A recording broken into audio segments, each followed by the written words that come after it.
বিদেশি পোলারা কি দোষ করছে? দূর দেশে বসে এই দেশের মানুষের চাহিদা পূরণ করতেছে, এইটা তাদের অপরাধ? তাদের অপরাধ কি? এই দেশের অর্থনীতি সচল রাখতেছে, এইটা তাদের অপরাধ? নাকি নেশা পানি করে দূর এই দেশের রাস্তাঘাটে চুরি ছিনতাইকারী ডাকাতি করতেছেন, এইটা তাদের অপরাধ?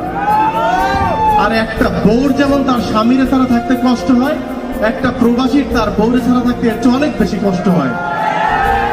কারণ ওই বউর পাশে তো তার বাপ ভাই মা বোন আত্মীয় স্বজন পরিবার সবাই থাকে, কিন্তু ওই প্রবাসীর পাশে হাড় ভাঙা পরিশ্রম আর এই দেশে রাইখা যাওয়া তাদের এই আত্মীয়দের এই নিকট আত্মীয় স্মৃতিটাই তার একমাত্র সম্বল।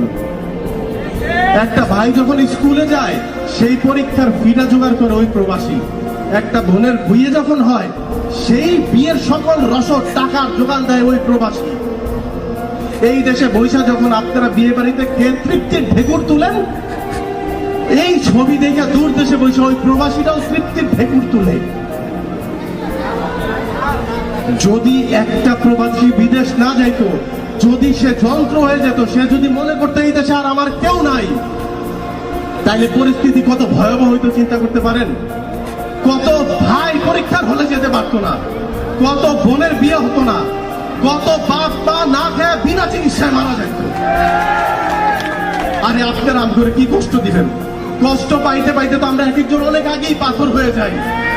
বাপ মারা যায়, ভাই মারা যায়, বোন মারা যায়, সন্তান মারা যায়, আমরা লাশটা পর্যন্ত দেখতে পারি না। আমরা দূর দেশে বয়ে চিৎকার করে কান্না করতে থাকি, কাটা মুরগির মতো চাপটাইতে থাকি আমরা, তারপরে আবার যায় কাজে লাগি। কারণ 40 দিন পরে তো বাপের 40 মায়ের 40, সেই 40 টাকা আমাদের জোগাড় করতে হয়।